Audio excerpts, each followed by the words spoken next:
नमस्कार दोस्तों, आज है 22 नवंबर 2023। हम पढ़ रहे हैं न्यूज़ टुडे। पहली खबर है, FSSAI ने खाद्य सुरक्षा और मानक संशोधन विनियम के प्रावधानों को लागू किया। FSSAI क्या है, इसकी फुल फॉर्म क्या है, इसकी हम समझने की कोशिश करेंगे। ध्यान दीजिएगा। Food security and standardization authority of India, इसकी फुल फॉर्म है। इसने खाद्य सुरक्षा एवं मानक अधिनियम 2006 जो है, खाद्य सुरक्षा मानक अधिनियम जो एक्ट है 2006 का, उसके तहत संशोधन विनियमों का मसौदा अधिसूचित किया है। खाद्य उत्पाद मानक और खाद्य सहयोज्य मसौदा विनियम प्रावधानों को लागू किया है। अब फोर्टिफाइड चावल के दानों यानी FRK के निर्माण के लिए विटामिन और खनिज प्रीमिक्स यानी पूर्व मिश्रण में सूक्ष्म पोषक तत्वों की मात्रा से संबंधित संशोधन विनियमों के प्रावधानों को लागू किया गया है। ठीक है, जैसा कि बताया गया कि सूक्ष्म पोषक तत्व में मात्रा इनकी जो है वो किस तरह से निर्धारित की गई है। आयरन की मात्रा जो है पोषक तत्व में 8 से 20 ग्राम प्रति 100 ग्राम में होनी चाहिए आयरन की। विटामिन जो है, विटामिन B9, फॉलिक एसिड जो है जिसको हम कहते हैं, विटामिन B9 जो है वो 45 से 55 मिलीग्राम पर 100 ग्राम होनी चाहिए। इसके अलावा 100 ग्राम में 0.545 और 0.55 मिलीग्राम विटामिन B12 यानी साइनोकोबालामिन होनी चाहिए। फॉलिक एसिड B9 45 से 55 मिलीग्राम और 12 जो है B12 वो 0.45 से 0.55 मिलीग्राम 100 ग्राम में होनी चाहिए। B9 और B12 का जो है 100 गुना अंतर के साथ डिफरेंस है, अनुपात जो है इनका अलग अलग दिया हुआ है, जैसा कि आप देख पा रहे हैं। फोर्टिफाइड चावल के दानों FRK जो हैं, फोर्टिफाइड चावल के दाने जो हैं उसके निर्माण के लिए विटामिन और खनिज प्रीमिक्स जो है पूर्व मिश्रण में सूक्ष्म पोषक तत्वों की मात्रा से संबंधित संशोधन विनियमों के प्रावधानों को लागू किया गया है। इससे राष्ट्रीय फोर्टिफिकेशन कार्यक्रम को मजबूती मिलेगी। फोर्टिफिकेशन के तहत चावल, गेहूं, तेल, दूध, नमक जैसे मुख्य खाद्य पदार्थों को पोषण क्षमता से बेहतर बनाना है। इसके लिए उनमें महत्वपूर्ण विटामिन खनिजों को मिश्रित किया जाता है। राइस फोर्टिफिकेशन से तात्पर्य है चावल सामान्य कस्टम मील्स में 1:100 के अनुपात में FRK मिलाने से यह FRK FSSAI द्वारा सूक्ष्म पोषक तत्वों जैसे आयरन, फॉलिक एसिड और विटामिन B12 से युक्त होंगे। चावल के फोर्टिफिकेशन के लिए कोटिंग, एक्सट्रूजन और डस्टिंग तकनीकों का उपयोग किया जाता है। भारत में एक्सट्रूजन तकनीक का उपयोग किया जाता है। इस तकनीक में मिल्स राइस को चूर्णित किया जाता है तथा विटामिन और खनिजों वाले पूर्व मिश्रण के साथ मिलाया जाता है। मिल्ड राइस की बात करें तो मिल में चोकर और छिलका हटाने के बाद प्राप्त चावल मिल्ड राइस कहलाता है। लाभ की बात करें तो कुपोषण से निपटने के लिए फोर्टिफिकेशन की एक लागत प्रभावी तरीका है। फोर्टिफाइड चावल को बढ़ावा देने के लिए शुरू की गई मुख्य पहलों देखें तो निम्नलिखित पहलों के तहत फोर्टिफाइड चावल का वितरण किया जा रहा है, जैसे सक्षम आंगनवाड़ी का एवं पोषण 2.0 योजना, सार्वजनिक वितरण प्रणाली के तहत चावल के फोर्टिफिकेशन और उसके वितरण पर केंद्र प्रायोजित प्रायोगिक योजना, फोर्टिफाइड खाद्य पदार्थों की पहचान के लिए FSSAI ने +F लोगो जारी किया है। मुख्य मुद्दे देखें तो थैलीसीमिया, सिकल सेल एनीमिया से पीड़ित लोगों को लिए फोर्टिफाइड चावल हानिकारक हो सकता है। थैलीसीमिया और सिकल सेल एनीमिया, ठीक है, तो इस पर ध्यान दीजिएगा। अगली खबर है, नासा इंटरनेशनल स्पेस स्टेशन यानी कि ISS के लिए atmospheric wave experiment AWE mission launch करेगा। ठीक है, atmospheric wave experiment AWE mission launch करेगा। AWE नासा का एक महत्वपूर्ण प्रयोग है। इसे पृथ्वी के वायुमंडल और अंतरिक्ष के बीच अंतरक्रिया का अध्ययन करने के लिए डिज़ाइन किया गया है। AWE यानी कि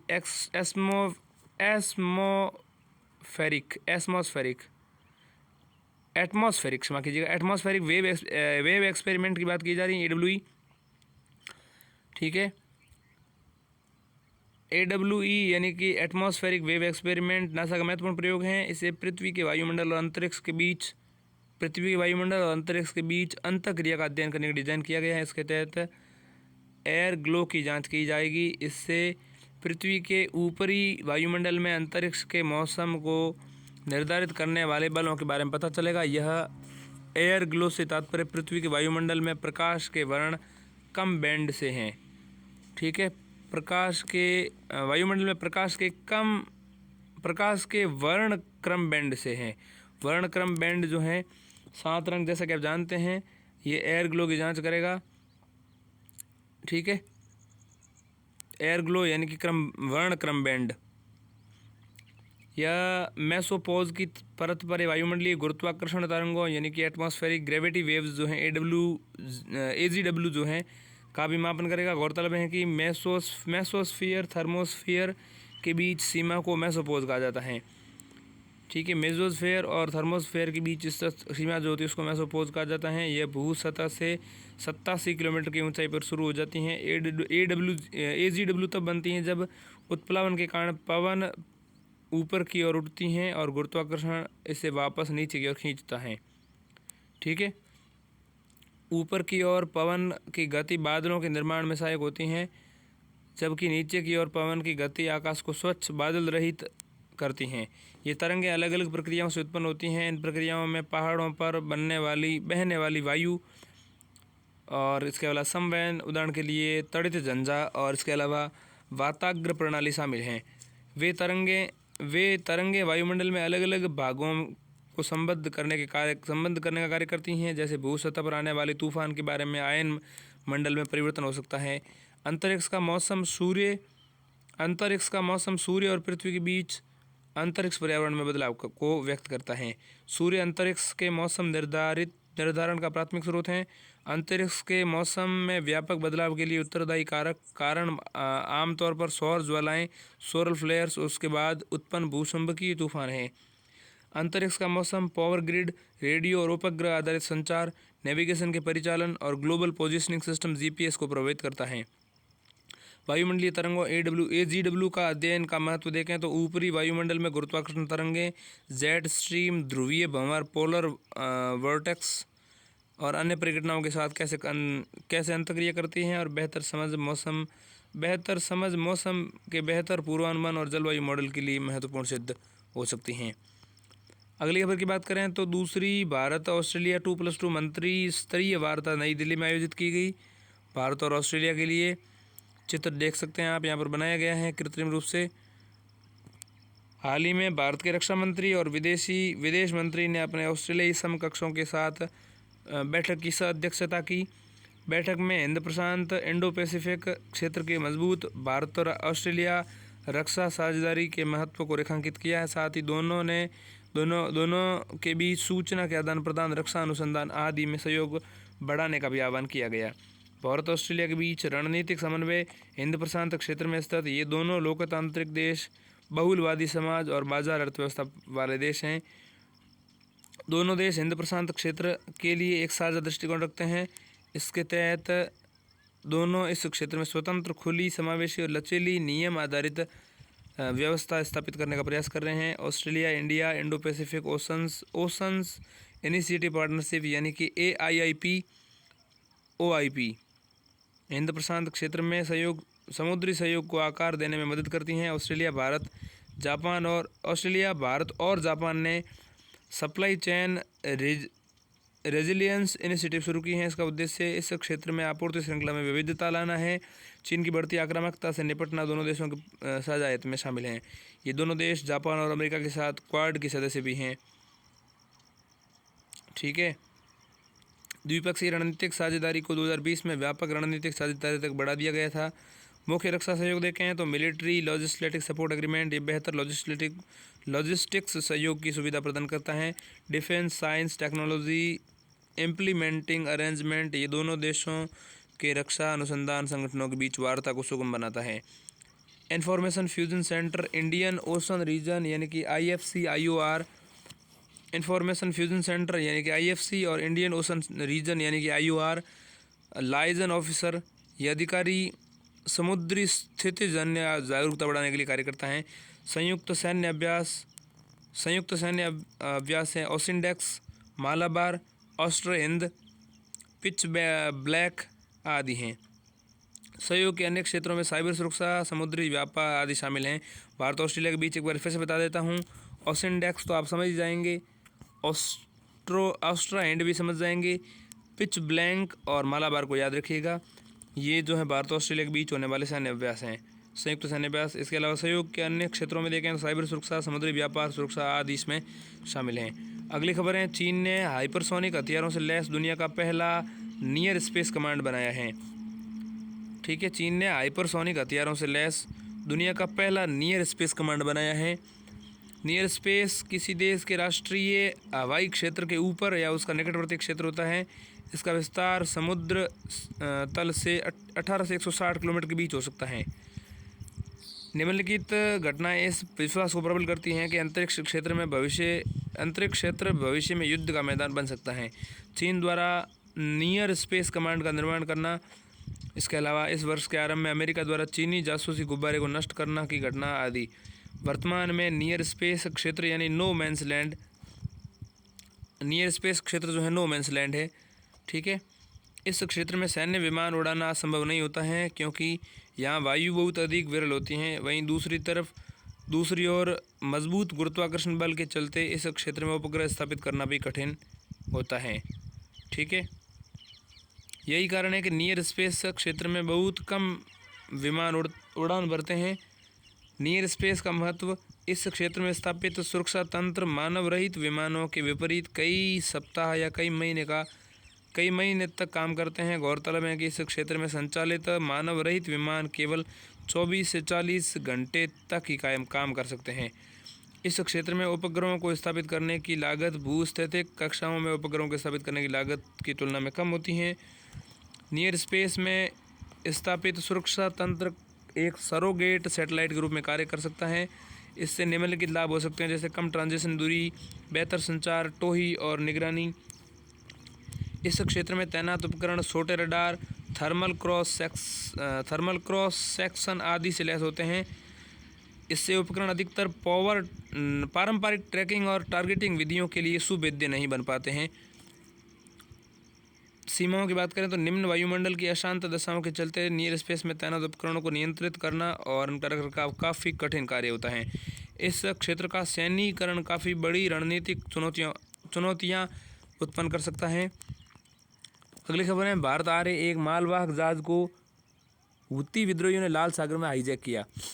हूती विद्रोही जो है उन्होंने लाल सागर में रेड सी जो है वहाँ पर हाईजैक कर लिया है भारत आ रहे एक मालवाहक जहाज को। ठीक है, गैलेक्सी लीडर नामक यह जहाज ब्रिटिश स्वामित्व वाला और जापानी कंपनी द्वारा संचालित जहाज हैं। ये तुर्की से गुजरात के पीपावाव की ओर आ रहा था। इस जहाज को यमन के बंदरगाह शहर होदेइदा के तट से लगभग 150 किलोमीटर दूर इरिट्रिया के तट के पास हाईजैक कर दिया गया है। इरिट्रिया जो देश है उसके आसपास ये अफ्रीका के मध्य से जो होकर के स्वेज नहर के बाद जो रेड सी आपको देखने को मिलता है वहाँ पर इसको हाईजैक किया गया है, इरिट्रिया के पास में। ठीक है, यमन के बंदरगाह शहर होदेइदा के तट से 150 किलोमीटर दूर इरिट्रिया के तट के पास हाईजैक किया गया है। इस हाईजैक के बाद सऊदी अरब ने नेतृत्व करने वाले गठबंधन पर आरोप लगाया है कि ये कृत्य एक सशस्त्र समूह द्वारा की गई समुद्री डकैती यानी पायरेसी है। सऊदी अरब के नेतृत्व वाला गठबंधन पश्चिमी एशिया और उत्तरी अफ्रीका के 9 देशों का गठबंधन है। सऊदी अरब के नेतृत्व वाला गठबंधन जो है पश्चिमी एशिया और उत्तरी अफ्रीका के 9 देशों का गठबंधन है। लाल सागर जो है समुद्री जल की एक संकीर्ण पट्टी है। ये पट्टी स्वेज नहर से दक्षिण पूर्व की ओर बाब अल मंदेब जलसंधि तक फैली है। बाब अल मंदेब जलसंधि जो है बाब अल मंदेब जलसंधि से होकर अदन की खाड़ी और फिर आगे अरब सागर से जोड़ती हैं। लाल सागर व्यापार मार्ग का महत्व देखें तो अंतर्राष्ट्रीय व्यापार और तेल गैस के आयात निर्यात के लिए महत्वपूर्ण समुद्री मार्ग हैं। अरब देशों के कुल निर्यात का लगभग 93 से 100% इसी मार्ग से होकर गुजरता है। ठीक है, समुद्री मार्ग से भेजा जाने वाला 10% कार्गो लाल सागर से होकर गुजरते हैं। इसमें यूरोप के साथ किया जाने वाला अधिकतर एशियाई व्यापार भी शामिल हैं। जिबूती में अमेरिका और चीन दोनों के नौसैनिक अड्डे हैं जिबूती में, ठीक है। ये सैन्य अड्डे इस क्षेत्र में भूसामरिक महत्व को दर्शाते हैं। समुद्री डकैती पायरेसी से जुड़ी चुनौतियां देखें तो समुद्री डकैती प्रमुख वैश्विक पोत परिवहन चोक पॉइंट से होने वाले व्यापार को हतोत्साहित कर सकते हैं। इससे महत्वपूर्ण आपूर्ति श्रृंखलाएं बाधित हो सकती है। इससे आपराधिक कृत्य में शामिल समूह की स्थानीय माफिया गुटों, अवैध तस्करों या यहाँ तक कि आतंकवादियों के साथ भी मजबूत साठगांठ होती हैं। जहाज़ों की समुद्री डकैती वाले क्षेत्र की ओर से न ले जाकर अन्य मार्ग से ले जाने के लिए इसे अतिरिक्त ईंधन की आवश्यकता होती है। साथ ही शिपिंग बीमा प्रीमियम में वृद्धि होने के कारण परिचालन की लागत बढ़ जाती है। ये नाविकों, शिपिंग उद्योग, समुद्री डकैती संभावित क्षेत्र की सीमा वाले तटीय क्षेत्रों के समक्ष एक गंभीर जोखिम पैदा करती हैं। हूती विद्रोहियों के बारे में जानें तो हूती एक विद्रोही समूह है। ये लगभग 1 दशक से यमन सरकार के खिलाफ गृह युद्ध में लिप्त हैं। इसका नाम हूती जनजाति के नाम पर रखा गया है। हूती विद्रोही समूह यमन की आधिकारिक राजधानी सना, उत्तरी यमन सत्ता पर इन्हीं का नियंत्रण रहा है। हूती विद्रोहियों को कथित तौर पर ईरान का समर्थन प्राप्त है। ये विद्रोही हमास और हिजबुल्लाह का भी समर्थन कर हैं, जो इजराइल के साथ सीमा पार संघर्ष में लिप्त हैं, ठीक है। अगली खबर की बात करें तो अंतर्राष्ट्रीय क्रिकेट परिषद इंटरनेशनल क्रिकेट काउंसिल, इसने अंतर्राष्ट्रीय महिला क्रिकेट प्रतिस्पर्धाओं में ट्रांसजेंडर महिलाओं के भाग लेने पर प्रतिबंध लगा दिया है। ध्यान दीजिएगा, आईसीसी के अंतर्राष्ट्रीय महिला क्रिकेट प्रतिस्पर्धाओं में ट्रांसजेंडर खिलाड़ियों के भाग लेने पर प्रतिबंध लगा दिया गया है। आईसीसी ने मेल प्यूबर्टी हासिल कर चुके क्रिकेटर्स को अंतर्राष्ट्रीय महिला क्रिकेट प्रतिस्पर्धाओं में खेलने से रोक दिया है, ठीक है। भले ही ऐसे खिलाड़ी जेंडर रीअसाइनमेंट सर्जरी के जरिए पुरुष से महिला बने हो, ठीक है। मेल प्यूबर्टी से आशय हैं पुरुषों में किशोरावस्था में होने वाले शारीरिक या लैंगिक बदलावों से हैं। आईसीसी क्रिकेट के लिए वैश्विक शासी निकाय है। इसका मुख्यालय दुबई, संयुक्त अरब अमीरात में है, ठीक है। संयुक्त अरब अमीरात, दुबई। जेंडर रीअसाइनमेंट सर्जरी को लिंग परिवर्तन सर्जरी भी कहा जाता है। जेंडर रीअसाइनमेंट सर्जरी, ये सर्जरी जेंडर डिस्फोरिया से ग्रस्त व्यक्तियों को उनके वांछित जेंडर में परिवर्तन करने के लिए की जाती है। जेंडर डिस्फोरिया एक ऐसी स्थिति है जिसमें व्यक्ति अपने जन्मजात जेंडर और स्वयं की सेक्सुअल आइडेंटिटी को लेकर दुविधा महसूस करता है, अर्थात किसी पुरुष द्वारा स्वयं की सेक्सुअल आइडेंटिटी महिला के रूप में महसूस करना पुरुष के द्वारा। आईसीसी की नई नीति निम्नलिखित सिद्धांतों पर आधारित है। प्राथमिकता के क्रम में महिलाओं की भागीदारी वाले खेलों की सत्यनिष्ठा बनाए रखना, महिला खिलाड़ियों की सुरक्षा सुनिश्चित करना, अंतर्राष्ट्रीय खेलों में निष्पक्षता सुनिश्चित करना, प्रतिस्पर्धाओं में समावेशन सुनिश्चित करना। खेलों में ट्रांसजेंडरों की अनुमति देने पर वाद विवाद देखें तो ये वाद विवाद महिलाओं की भागीदारी वाले खेल स्पर्धाओं में समावेशन हेतु संतुलन स्थापित करने, खेलों में निष्पक्षता बनाए रखने और खिलाड़ियों की सुरक्षा पर केंद्रित हैं। प्यूबर्टी के दौरान शरीर क्रिया विज्ञान या शारीरिक संरचना में परिवर्तन से खेलों में प्रदर्शन में महत्वपूर्ण लाभ मिल सकते हैं।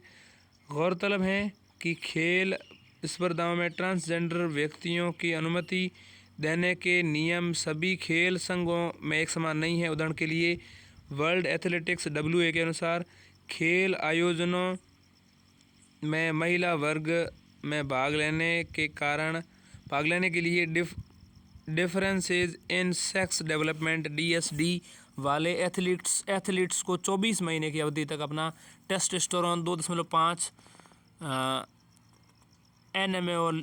nmol प्रति लीटर के स्तर तक बनाए रखना होता है, ठीक है। DSD एक ऐसा विकार है जिसमें किसी व्यक्ति के शरीर में लैंगिक विकास लक्षण एक सामान्य पुरुष या महिला के विकास से मेल नहीं खाते।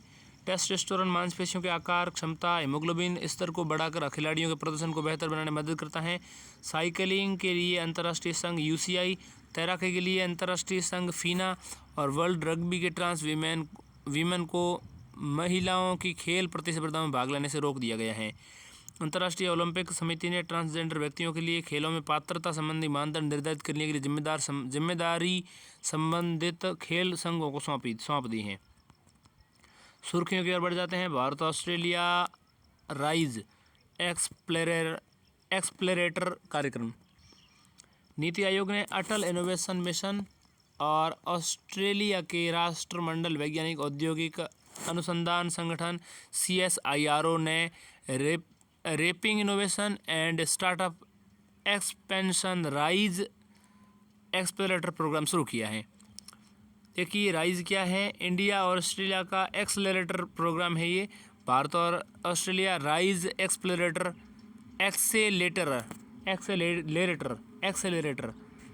कार्यक्रम है। नीति आयोग के अटल इनोवेशन मिशन और ऑस्ट्रेलिया के राष्ट्रमंडल वैज्ञानिक और औद्योगिक अनुसंधान संगठन, ऑस्ट्रेलिया का राष्ट्रमंडल वैज्ञानिक और औद्योगिक अनुसंधान, ठीक है, संगठन है। तो ये है राष्ट्रमंडल वैज्ञानिक और औद्योगिक अनुसंधान, ठीक है। कॉमनवेल्थ वैज्ञानिक scientists, commonwealth scientists and industrial research organisation ने rapid innovation and startup expansion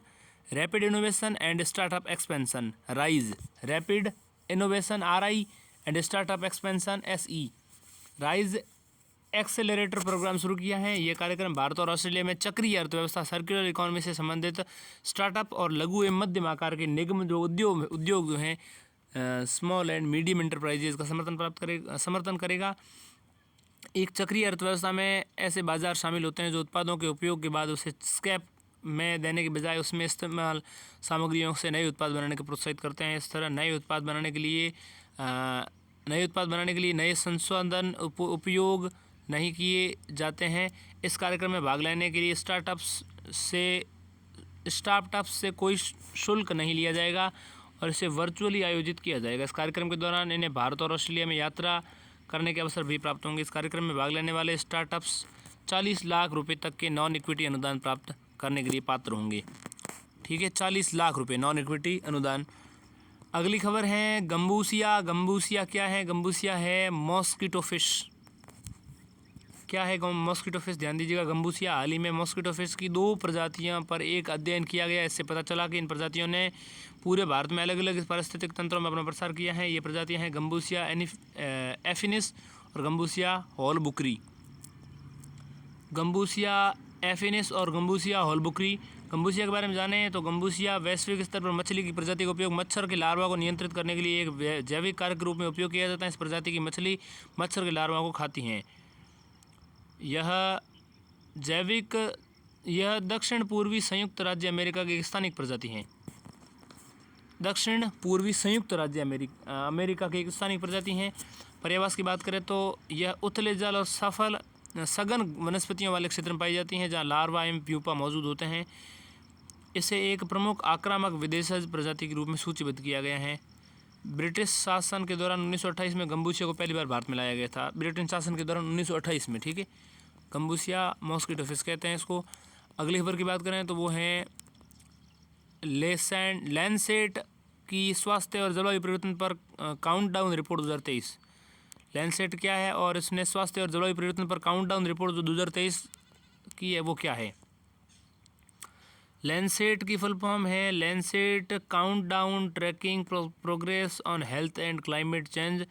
ये लैंसेट के द्वारा जो स्वास्थ्य और जलवायु परिवर्तन काउंटडाउन रिपोर्ट जो है उसकी बात की जा रही है। रिपोर्ट के मुख्य बिंदु पर डालें। अत्यधिक गर्मी के कारण लोगों की श्रम करने की क्षमता कम हो जा रही है। इसके कारण 2022 में वैश्विक स्तर पर लोगों की आय में लगभग $863 बिलियन का नुकसान हुआ है। निम्न और मध्यम मानव विकास सूचकांक वाले देशों को सबसे अधिक प्रभावित किया है। विशेष रूप से कृषि क्षेत्र पर निर्भर देश अधिक प्रभावित हुए हैं। इससे वैश्विक स्तर पर असमानताएं और बढ़ गई हैं।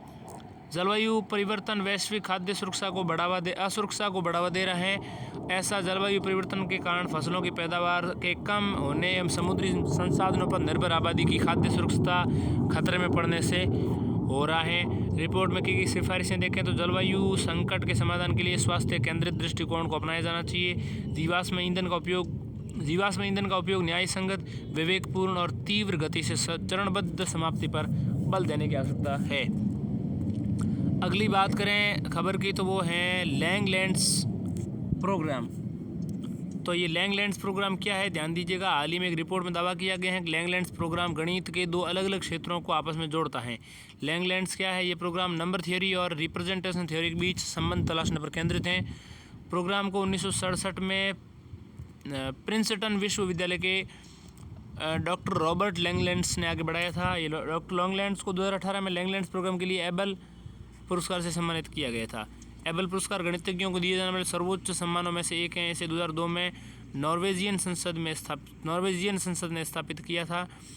ठीक है, तो ये दो अलग अलग क्षेत्रों लैंगलैंड्स प्रोग्राम की बात करें तो ये नंबर थ्योरी और रिप्रेजेंटेशन थ्योरी, इनके बीच में संबंध तलाशने पर जारी हैं। 1967 में प्रिंसटन विश्वविद्यालय के डॉक्टर रॉबर्ट लैंगलैंड्स ने इसको शुरू किया था। 1967 में डॉक्टर लैंगलैंड्स को 2018 में जाकर के लैंगलैंड्स प्रोग्राम के लिए एबल पुरस्कार मिला था। एबल पुरस्कार, ध्यान दीजिएगा, नोबेल नहीं है। अगली खबर की बात करें तो वो है घोल या ब्लैक स्पॉटेड क्रोकर। गुजरात ने घोल प्रजाति यानी घोल स्पीशीज की मछली को राजकीय मछली घोषित किया है। गुजरात ने घोल प्रजाति जो है उसकी मछली को राजकीय मछली यानी कि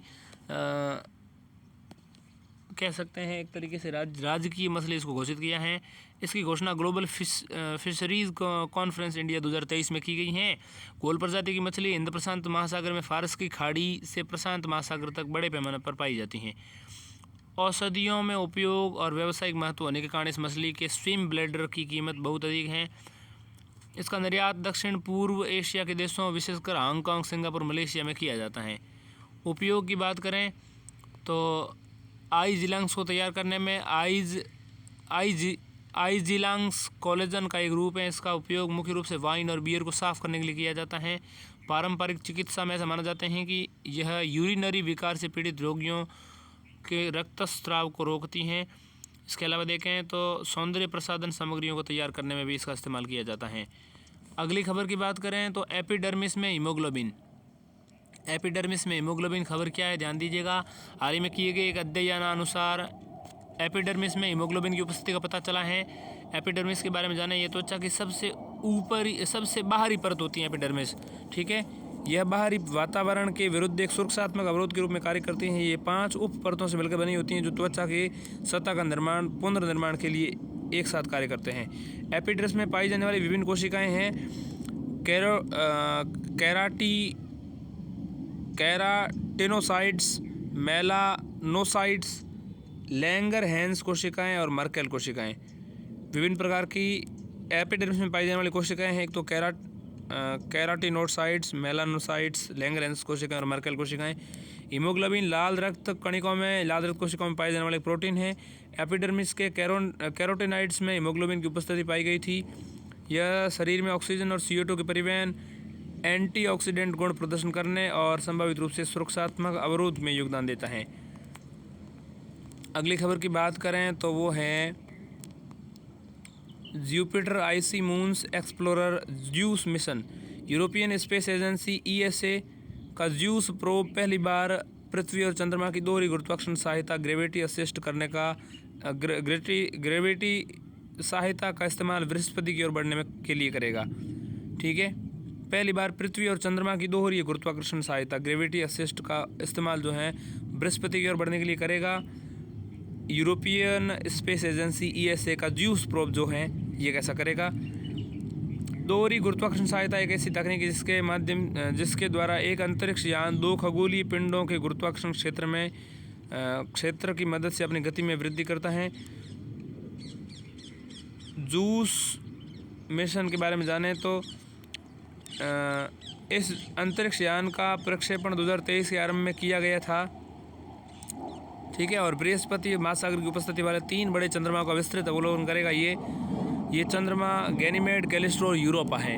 ठीक है, गैनीमेड, कैलिस्टो और यूरोपा का अध्ययन करने के लिए इसको 2023 में शुरू किया गया, लॉन्च किया गया था जूस प्रोब। उद्देश्य देखें तो बृहस्पति ग्रह पर उन स्थानों को पता लगाना जहाँ जीवन को बनाए रखने के लिए आवश्यक परिस्थितियाँ जैसे जल, जैविक आवश्यक तत्व, ऊर्जा और स्थिरता मौजूद हैं। मिशन की अवधि 8 वर्ष है। ये यान 2031 में बृहस्पति ग्रह पर पहुँचेगा। और बृहस्पति के अन्य मिशन देखें, गैलीलियो, जूनो, यूरोपा, क्लिपर, ये जो है अन्य मिशन बृहस्पति से जुड़े हैं। गैलीलियो मिशन है, जूनो मिशन है और यूरोपा है और क्लिपर हैं। आयन मंडल की बात करें तो आयनोस्फेयर, सुदूर आकाशगंगाओं में गामा रे ब्रस्ट GRB ने पृथ्वी के आयन मंडल को प्रभावित किया है। सुदूर आकाशगंगाओं में गामा रे ब्रस्ट जो हैं, गामा रे ब्रस्ट ने पृथ्वी के आयन मंडल को प्रभावित किया है, आयनोस्फेयर को प्रभावित किया है। या ये गामा रे ब्रस्ट क्या होता है, GRB क्या होता है? GRB गामा विकिरण प्रकाश के अल्पकालिक शक्तिशाली विस्फोट होते हैं। गामा रे किरण जो हैं प्रकाश के अल्पकालिक शक्तिशाली विस्फोट हैं। गामा रे किरणें प्रकाश का सबसे ऊर्जावान रूप हैं। इन विस्फोटों की अवधि कुछ मिलीसेकंड से लेकर कुछ मिनट्स तक हो सकती हैं।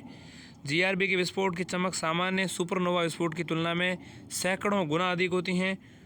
इनकी जो विस्फोट हैं उनकी तुलना करें तो आयन मंडल पृथ्वी की सतह से 50 से 400 मील ऊपर तक विस्तारित है। ये परत पृथ्वी के निम्न वायुमंडलीय और अंतरिक्ष के निर्वात में बीच एक सीमा का निर्माण करती हैं। इसमें विद्युत आवेशित गैसें जिन्हें प्लाज्मा कहा जाता है।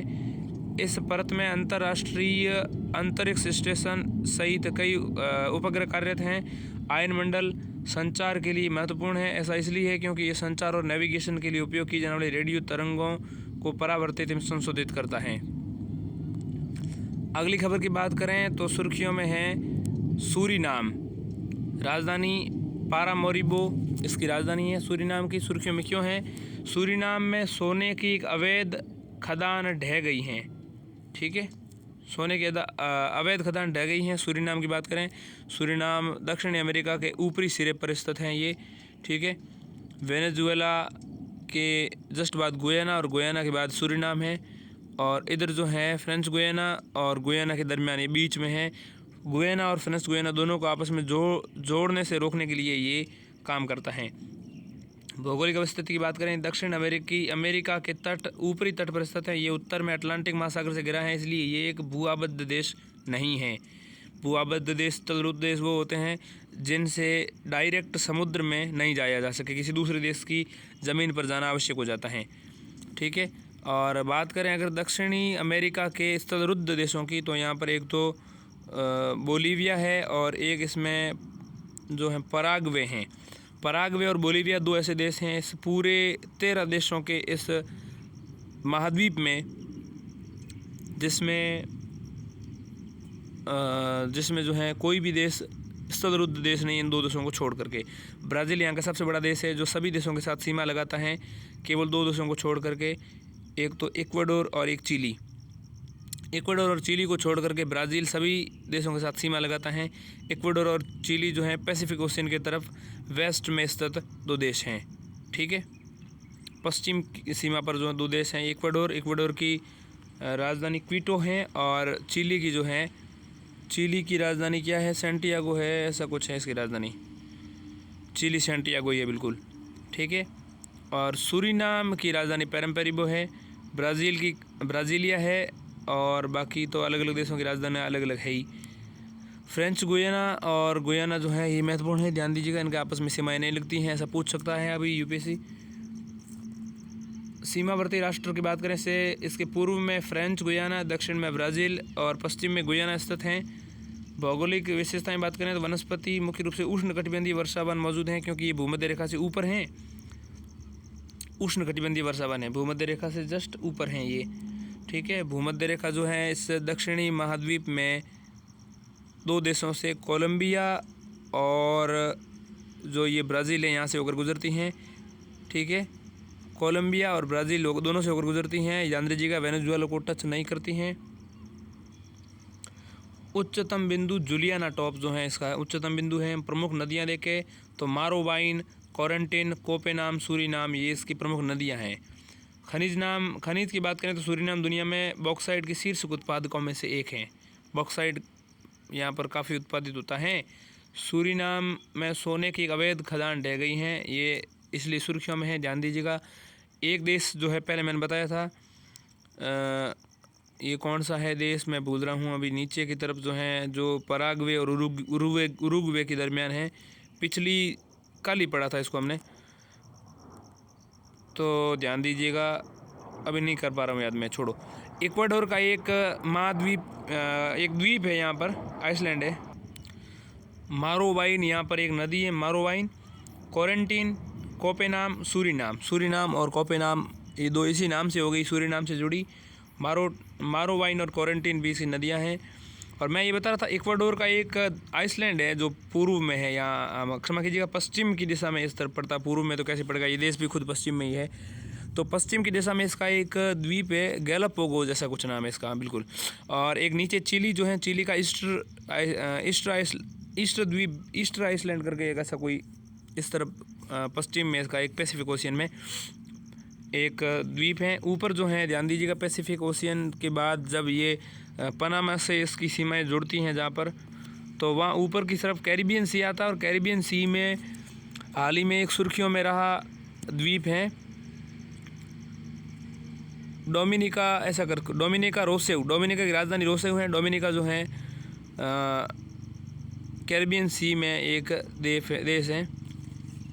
तो ये थे आज की महत्वपूर्ण खबरें, ध्यान दीजिएगा। कल की खबरें फिर पढ़ेंगे। सूरीनाम की राजधानी पैरामारिबो है, ध्यान दीजिएगा।